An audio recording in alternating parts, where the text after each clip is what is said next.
ನಮಸ್ಕಾರ ಎಲ್ಲರಿಗೂ, welcome to KPSC Times. So ನಾವು ಇಂಪಾರ್ಟೆಂಟ್ 5 ಇಯರ್ ಪ್ಲ್ಯಾನ್ಸ್ನ ನೋಡ್ಕೊಳೋಣ. ಸೊ ಇದರಲ್ಲಿ ನಮಗೆ ಎಕನಾಮಿ ಪಾರ್ಟಲ್ಲಿ ಒಂದು ಕ್ವೆಶನ್ ಅಟ್ಲೀಸ್ಟ್ ಕೇಳಿರ್ತಾರೆ.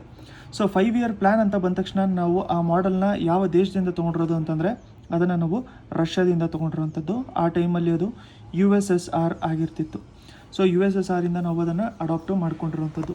ಸೊ ಅದರ ಫಂಕ್ಷನ್ಸ್ ಏನಿರುತ್ತೆ ಅಂತಂದರೆ ಎಲ್ಲ ರಿಸೋರ್ಸ್ನ ನೀಟಾಗಿ ಮೇಂಟೈನ್ ಮಾಡಬೇಕು, ರಿಸೋರ್ಸ್ನ ಕರೆಕ್ಟಾಗಿ ಡಿಫೈನ್ ಮಾಡಿರಬೇಕು, ಪ್ಲ್ಯಾನ್ಸ್ನ ಮಾಡಬೇಕು, ಬ್ಯಾಲೆನ್ಸಾಗಿ ಗ್ರೋತ್ನ ನೋಡ್ಕೊತಾ ಇರಬೇಕು. ಅದಾದಮೇಲೆ ಬೇರೆ ಬೇರೆ ಸ್ಟೇಜಸಲ್ಲಿ ಇಂಪ್ಲಿಮೆಂಟೇಷನ್ ನೀಟಾಗಿ ಮಾಡ್ತಾ ಇರಬೇಕು, ಹಾಗೂ ಪ್ಲ್ಯಾನ್ ಮೆಷಿನರಿ ಕೂಡ ನೀಟಾಗಿ ಡಿಟರ್ಮೈನ್ ಮಾಡ್ತಾ ಇರಬೇಕು. ಸೊ ಇದು ನಮಗೆ ಮೇನ್ಸಲ್ಲಿ ಇಂಪಾರ್ಟೆಂಟ್ ಆಗುತ್ತೆ.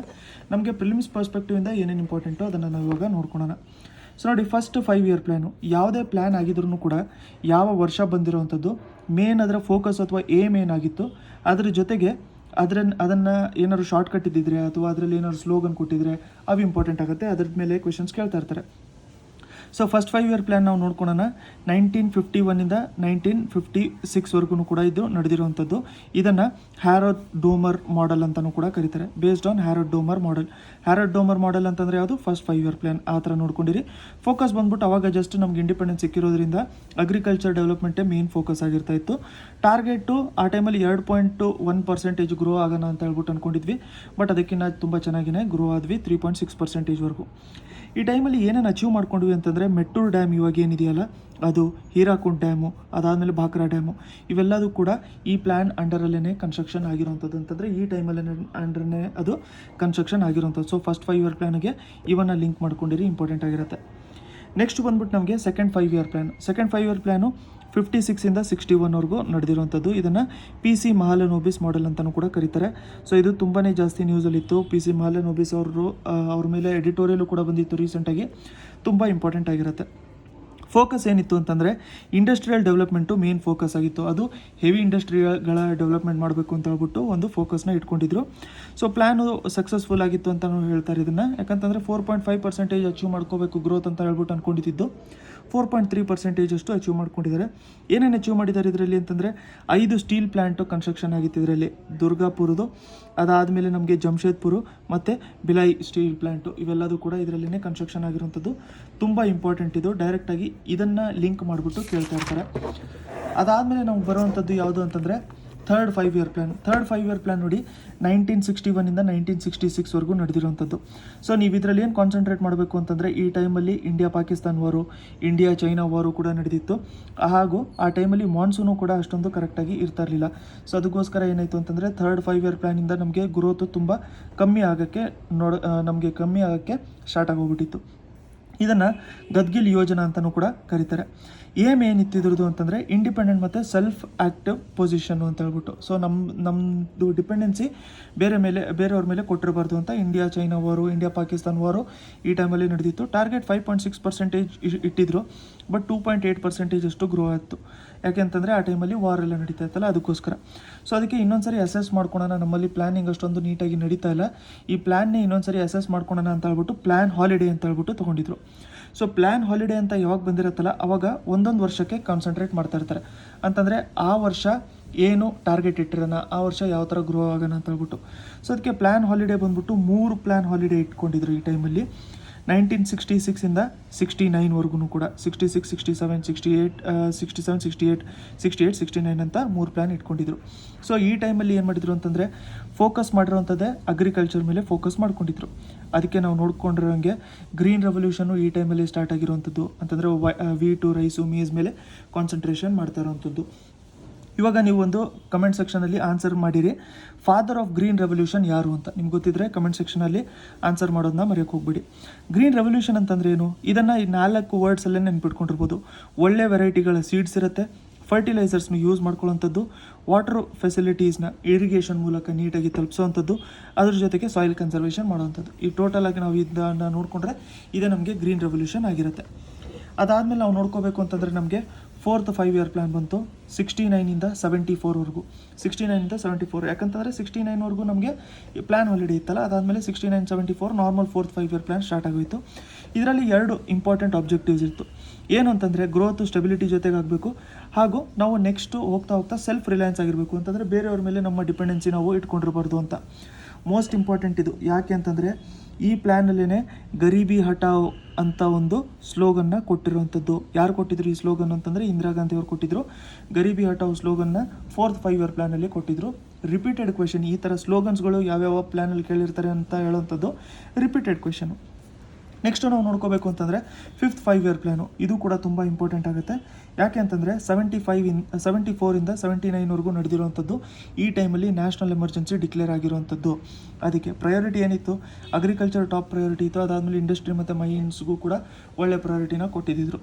ಸೊ ಇದನ್ನು ಯಾರು ಪ್ರಿಪೇರ್ ಮಾಡಿದರು ಅಂತಂದರೆ DP ಧರ್ ಅಂತ. ಸೊ ಇದನ್ನು ಯಾವ ಥರ ಒಂದು ಶಾರ್ಟ್ಕಟಲ್ಲಿ ನೆನ್ಪಿಟ್ಕೊಂಡಿರಿ.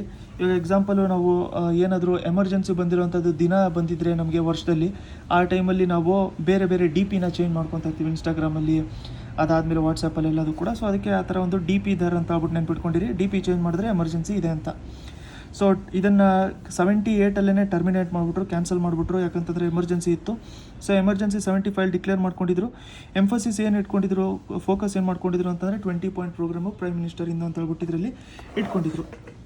ನೆಕ್ಸ್ಟು ನಾವು ನೋಡ್ಕೋಬೇಕು ಅಂತಂದರೆ ಸೊ ರೋಲಿಂಗ್ ಪ್ಲ್ಯಾನ್ ಅಂತ ಹೇಳ್ಬಿಟ್ಟು ತೊಗೊಂಬಂದಿದ್ರು. ರೋಲಿಂಗ್ ಪ್ಲ್ಯಾನ್ ಬಂದ್ಬಿಟ್ಟು 78 80ವರೆಗೂ ರೋಲಿಂಗ್ ಪ್ಲ್ಯಾನ್ ಇತ್ತು. ಅಂತಂದರೆ ರೋಲಿಂಗ್ ಪ್ಲ್ಯಾನ್ ಅಂತಂದರೆ ಆ್ಯನ್ಯುವಲ್ ಪ್ಲ್ಯಾನ್ ಆದಮೇಲೆ ಮತ್ತೆ ವಾಪಸ್ಸು 5th 5 year ಪ್ಲ್ಯಾನ್ ಏನಿತ್ತಲ್ಲ ಅದೇ ಕಂಟಿನ್ಯೂ ಆಗೋತಾರೆ. Continuation of terminated 5th 5 year plan ಅಂತ ಹೇಳ್ಬಿಟ್ಟು ಹೇಳ್ತಾಯಿದ್ರು. ಅದಾದಮೇಲೆ 6th 5 year ಪ್ಲ್ಯಾನ್ ಅಂತ ನಾವು ನೋಡ್ಕೋಬೇಕು ಅಂತಂದರೆ 80 85ವರೆಗೂ ಬಂತು. ಏಮ್ ಏನಾಗಿತ್ತು ಅಂತಂದರೆ ಪಾವರ್ಟಿ ಎರಾಡಿಕೇಷನು ಮತ್ತು technological self Reliance important. Technological self Reliance, technology ಮೇಲೆ ಫಸ್ಟು ಕಾನ್ಸಂಟ್ರೇಟ್ ಮಾಡಿರೋಂಥದ್ದೇ ನಾವು 6th 5 year ಪ್ಲ್ಯಾನ್ ಬಂದಿರೋ ಟೈಮಲ್ಲಿ. ಸೊ ಇದು ಯಾವುದ್ರ ಮೇಲೆ ಬೇಸಿಸ್ ಆಗಿತ್ತು ಅಂತಂದರೆ ಇನ್ವೆಸ್ಟ್ಮೆಂಟ್ ಯೋಜನೆ ಆಗಿರ್ಬೋದು, ಅದಾದಮೇಲೆ ಇನ್ಫ್ರಾಸ್ಟ್ರಕ್ಚರ್ ಚೇಂಜ್ ಆಗೋವಂಥದ್ದು, ಗ್ರೋತ್ ಮಾಡೆಲಲ್ಲಿ ಟ್ರೆಂಡ್ಸ್ ಬರೋವಂಥದ್ದು, ಅವೆಲ್ಲದು. ಮೋಸ್ಟ್ ಇಂಪಾರ್ಟೆಂಟ್ ಇದರಲ್ಲಿ 2 ಪಾಯಿಂಟು, ಎಕನಾಮಿಕ್ ಲಿಬರಲೈಸೇಷನು ಮತ್ತು ಫ್ಯಾಮಿಲಿ ಪ್ಲ್ಯಾನಿಂಗ್. ಫಸ್ಟ್ ಟೈಮ್ ಇಂಡಿಯಾದಲ್ಲಿ ಇಂಟ್ರೊಡ್ಯೂಸ್ ಮಾಡಿರೋದು ಯಾವ ಪ್ಲ್ಯಾನಲ್ಲಿ, 6th. ನಾವು ನೋಡ್ಕೊಂಡಿರೋ ಹಂಗೆ 4th 5th 6th ತುಂಬ ಇಂಪಾರ್ಟೆಂಟ್ ಆಗಿರುತ್ತೆ ನಮಗೆ. ನೆಕ್ಸ್ಟು 7th 5 year ಪ್ಲ್ಯಾನು 85 90ವರೆಗೂ ನಡೆದಿತ್ತು. Establishment of self sufficient economy ಮೇಲೆ ನಾವು ಕಾನ್ಸಂಟ್ರೇಟ್ ಮಾಡಬೇಕು ಅಂತ ಫಸ್ಟ್ ಟೈಮು ಪ್ರೈವೇಟ್ ಸೆಕ್ಟರ್ಗೆ ಪ್ರಯಾರಿಟಿ ಕೊಡೋಕ್ಕೆ ಸ್ಟಾರ್ಟ್ ಮಾಡಿಕೊಂಡ್ರು. ಪಬ್ಲಿಕ್ ಸೆಕ್ಟರಿಂದ ಪ್ರೈವೇಟ್ ಸೆಕ್ಟರ್ಗೆ ಕೊಡೋಕ್ಕೆ ಸ್ಟಾರ್ಟ್ ಮಾಡಿಕೊಂಡ್ರು. ಅದಾದಮೇಲೆ ನಮಗೆ ಆ್ಯನ್ಯುವಲ್ ಪ್ಲ್ಯಾನ್ಸ್ ಬರುತ್ತೆ. ನಾವು ಮುಂಚೆ ನೋಡ್ಕೊಂಡಿದ್ವಲ್ಲ ಪ್ಲ್ಯಾನ್ ಹಾಲಿಡೇ ಥರ ಆ್ಯನ್ಯುವಲ್ ಪ್ಲ್ಯಾನ್ಸ್ ಬರುತ್ತೆ. So annual plans 2 annual plan ಬಂದಿತ್ತು, 1990 1991, 1991 1992. ಸೊ ಇದು ಯಾಕೆ ಆ್ಯನ್ಯುವಲ್ ಪ್ಲ್ಯಾನ್ ಬಂದಿತ್ತು ಅಂತಂದರೆ ಆ ಟೈಮಲ್ಲಿ ಪೊಲಿಟಿಕಲ್ ಸಿಚುವೇಶನ್ ಸ್ವಲ್ಪ ಸ್ಟೇಬಲ್ ಆಗಿ ಇರ್ತಾರಿಲ್ಲ, ವಾಲಟೈಲ್ ಪೊಲಿಟಿಕಲ್ ಸಿಚುವೇಶನ್ ಆಗಿರೋದ್ರಿಂದ ಇಲ್ಲಿ ಆ್ಯನ್ಯುವಲ್ ಪ್ಲ್ಯಾನ್ಸ್ ಬಂದಿತ್ತು. ಸೊ ಇದಾದಮೇಲೆ ನಾರ್ಮಲ್ ಮತ್ತು ಪ್ಲ್ಯಾನಿಂಗ್ ಸ್ಟಾರ್ಟ್ ಆಗಿರುವಂಥದ್ದು 8th 5 year ಪ್ಲ್ಯಾನು. 1992 1997ವರೆಗೂ ಫಸ್ಟು 8th 5 year ಪ್ಲ್ಯಾನ್ ಬಂದಿರುವಂಥದ್ದು. ಅದರಲ್ಲಿ ಏನಿತ್ತು ಅಂತಂದರೆ development of employment, education, public health ಅಂತಂದರೆ ಹ್ಯೂಮನ್ ರಿಸೋರ್ಸ್ಗಳ ಡೆವಲಪ್ಮೆಂಟ್ ಮೇಲೆ ಕಾನ್ಸಂಟ್ರೇಟ್ ಮಾಡ್ತಾಯಿದ್ರು. ಆ ಟೈಮಲ್ಲಿ ನ್ಯೂ ಎಕನಾಮಿಕ್ ಪಾಲಿಸಿ ಆಫ್ ಇಂಡಿಯಾನು ಕೂಡ ಲಾಂಚ್ ಮಾಡಿದ್ದಿದ್ರು. 9th 5 year ಪ್ಲ್ಯಾನ್ನ ನಾವು ನೋಡ್ಕೋಬೇಕು ಅಂತಂದರೆ 1997 2002ವರೆಗೂ ಇತ್ತಿದ್ದು. ಸೊ ಜಸ್ಟಿಸ್ಸು, ಈಕ್ವಿಟಿಯಿಂದ ಗ್ರೋತ್ ಇರಬೇಕು ಅಂತ ಹೇಳ್ಬಿಟ್ಟು ಹೇಳ್ತಾಯಿದ್ರು. ಇದು 50th year of independence of India ಅಂತಂದರೆ ನಮಗೆ ಇಂಡಿಪೆಂಡೆನ್ಸ್ ಸಿಕ್ಕು 50 ವರ್ಷ ಆಗಿತ್ತು. ಆ ಟೈಮಲ್ಲಿ ಇದನ್ನು ಲಾಂಚ್ ಮಾಡಿರುವಂಥದ್ದು ನಮಗೆ. ಸೊ ಅದಾದಮೇಲೆ ನಾವು ನೋಡ್ಕೋಬೇಕು ಅಂತಂದರೆ ಇಲ್ಲಿ ನಮಗೆ 10th 5 year ಪ್ಲ್ಯಾನ್ ಬರುತ್ತೆ. 10th 5 year ಪ್ಲ್ಯಾನು 2002 2007ವರೆಗೂ. ಮೇನ್ ಏಮ್ ಏನಿತ್ತು ಅಂತಂದರೆ ಮುಂದಿನ 10 ವರ್ಷದಲ್ಲಿ ಏನು ಮಾಡಬೇಕು, ಪರ್ ಕ್ಯಾಪಿಟಲ್ ಇನ್ಕಮ್ ಏನಿದೆಯಲ್ಲ ಅದನ್ನು ಡಬಲ್ ಮಾಡಬೇಕು ಅಂತ. ನೆಕ್ಸ್ಟ್ 11th 5 year ಪ್ಲ್ಯಾನು 2007 2012ವರೆಗೂ ನಡೆದಿದ್ದು. ಮೋಸ್ಟ್ ಇಂಪಾರ್ಟೆಂಟು ಯಾಕೆ ಅಂತಂದರೆ ಇದನ್ನು ಸಿ ರಂಗರಾಜನ್ ಅವರು ಪ್ರಿಪೇರ್ ಮಾಡ್ಕೊಂಡಿದ್ದು. ಥೀಮ್ ಬೇಸ್ಡ್ ಸ್ಟಾರ್ಟ್ ಆಗಿತ್ತು. 11th 5 year plan 12th 5 year plan ಇವೆಲ್ಲದೂ ಕೂಡ ಥೀಮ್ ಮೇಲೆ ಡಿಪೆಂಡೆಂಟ್ ಆಗಿತ್ತು. ಒಂದು ಥೀಮ್ನ ಇಡ್ತಾಯಿದ್ರು. ಬಟ್ 12th 5 year ಪ್ಲ್ಯಾನಿಂದ ಎಂಡ್ ಆಗೋಗ್ಬಿಡ್ತು. ಅದನ್ನು ನಾವು ನೋಡ್ಕೊಳ್ಳೋಣ. ಸೊ ಥೀಮ್ ಏನಿತ್ತು ಅಂತಂದರೆ ಫಾಸ್ಟರ್ ಮೋರ್ ಇನ್ಕ್ಲೂಸಿವ್ ಗ್ರೋತ್ ಅಂತ ಹೇಳ್ಬಿಟ್ಟು ಇದು ಥೀಮ್ ಇತ್ತು. ಆಬ್ಜೆಕ್ಟಿವ್ ಏನಿತ್ತು, ಅನ್ಎಂಪ್ಲಾಯ್ಮೆಂಟ್ನ ಕಮ್ಮಿ ಮಾಡಬೇಕು, ಸೆಕ್ಸ್ ರೇಷೋನ ಇಂಪ್ರೂವ್ ಮಾಡಬೇಕು, ಫಾರೆಸ್ಟು ಮತ್ತು ಟ್ರೀ ಕವರ್ನ ಜಾಸ್ತಿ ಮಾಡಬೇಕು. ನೋಡಿ, ಎನ್ವೈರ್ಮೆಂಟ್ ಮೇಲೆ ಕಾನ್ಸಂಟ್ರೇಟ್ ಮಾಡ್ಕೊಳ್ಳೋಕ್ಕೆ ನಾವು ಸ್ಟಾರ್ಟ್ ಮಾಡ್ಕೊಂಡಿದ್ವಿ. ಸೊ ಇದರಲ್ಲಿ ಮೇಜರ್ ಸಿಟೀಸ್ಗಳ ಕ್ವಾಲಿಟಿನೂ ಕೂಡ ಡೆವಲಪ್ ಮಾಡಬೇಕು ಅಂತ ಹೇಳ್ಬಿಟ್ಟು ಆಯ್ತಿದ್ದು. ನೆಕ್ಸ್ಟು ನಾವು 12th 5 year ಪ್ಲ್ಯಾನ್ ನೋಡ್ಕೋಬೇಕು ಅಂತಂದರೆ 2012 2017ವರೆಗೂ ನಡೆದಿರುವಂಥದ್ದು. ಸೊ 2017ವರೆಗೂ ಕೂಡ ಇದು 12th 5 year ಪ್ಲ್ಯಾನ್ ನಡೀತು. ಅದಾದಮೇಲಿಂದ ನೀತಿ ಆಯೋಗಿಂದು ಇಂಪ್ಲಿಮೆಂಟೇಷನ್ ಸ್ಟಾರ್ಟ್ ಆಗಿತ್ತು ನಮಗೆ. ಇದರ ಥೀಮ್ ಏನಿತ್ತು ಅಂತಂದರೆ faster more inclusive and sustainable growth ಅಂತ ಹೇಳ್ಬಿಟ್ಟು ಇವರು ಇಟ್ಕೊಂಡಿದ್ರು. ಸೊ ಇದರಲ್ಲಿ ಪ್ಲ್ಯಾನ್ ಗೌರ್ಮೆಂಟ್ ಏನು ಮಾಡ್ಕೊಂಡಿದ್ರು ಅಂತಂದರೆ 25 ಮಾನಿಟರಬಲ್ ಟಾರ್ಗೆಟ್ಸ್ ಇಟ್ಕೊಂಡಿದ್ರು, ಅದನ್ನು ಮಾಡಬೇಕಾಗಿತ್ತು ಅಂತ ಹೇಳ್ಬಿಟ್ಟು ಹೇಳಿದರು. ಸೊ 2014 ನೀತಿ ಆಯೋಗ ಇರಬೇಕು ಅಂತ ಹೇಳ್ಬಿಟ್ಟು ಅನೌನ್ಸ್ ಮಾಡ್ಕೊಂಡಿದ್ರು ನಮ್ಮ ಪ್ರೈಮ್ ಮಿನಿಸ್ಟರ್ ಅವರು. ಸೊ ನೀತಿ ಆಯೋಗ ಬಂದ್ಬಿಟ್ಟು ಪ್ಲಾನಿಂಗ್ ಕಮಿಷನ್ನ ರೀಪ್ಲೇಸ್ ಮಾಡುತ್ತೆ ಅಂತ ಹೇಳ್ಬಿಟ್ಟು ಹೇಳಿದ್ರು. ಅದಕ್ಕೆ 1 ಜಾನ್ವರಿ 2015 ನಮಗೆ ನೀತಿ ಆಯೋಗ ಸ್ಟಾರ್ಟ್ ಆಗಿತ್ತು. ನೀತಿ ಆಯೋಗ ಬಂದಮೇಲೆ ಅದೊಂದು ಬಾಡಿ ಅಲ್ಲ, ಅದೊಂದು ಥಿಂಕ್ ಟ್ಯಾಂಕ್ ಆಗಿತ್ತು, ಕೋಆಪರೇಟಿವ್ ಫೆಡರಲಿಸಮ್. ಯಾಕೆ ಅಂತಂದರೆ ಬೇರೆ ಬೇರೆ ಡಿಮೆರಿಟ್ಸ್ ಇರ್ತಾಯಿತ್ತು ನಮಗೆ ಪ್ಲಾನಿಂಗ್ ಕಮಿಷನಲ್ಲಿ. ಸೊ ಪ್ಲಾನಿಂಗ್ ಕಮಿಷನಲ್ಲಿ ಓವರಾಲ್ ಆಗಿ ಸ್ಟೇಟ್ಸ್ಗಳ ರೆಸ್ಪಾನ್ಸಿಬಿಲಿಟಿ ಅಷ್ಟೊಂದು ನೀಟಾಗಿ ಇಂಟಿಗ್ರೇಷನ್ ಇರ್ತಾ ಇರಲಿಲ್ಲ. ಸೊ ಅದೊಂದು ಡಿಮೆರಿಟ್ ಆಗ್ತಾಯಿತ್ತು. ಅದಾದಮೇಲೆ ಎಕ್ಸ್ಪರ್ಟ್ಸ್ಗಳು ಅದರಲ್ಲಿ ಕಮ್ಮಿ ಇರ್ತಾಯಿದ್ರು. ಸೊ ಆ ಥರದ್ದು ಬೇರೆ ಬೇರೆ ಇರ್ತಾ ಇರೋದ್ರಿಂದ ಒಂದು ಥಿಂಕ್ ಟ್ಯಾಂಕ್ ಆಗಿ ಕೆಲಸ ಮಾಡ್ತಾ ಇರೋದ್ರಿಂದ ಅವ್ರು ಏನು ಮಾಡಿದ್ರು ಅಂತಂದರೆ ಇದನ್ನು ರೀಪ್ಲೇಸ್ ಮಾಡ್ಕೊಂಡಿದ್ರು. ಸೊ ಇಷ್ಟು ನಮಗೆ 5 ಇಯರ್ ಪ್ಲ್ಯಾನ್ಸ್ ಇರುತ್ತೆ.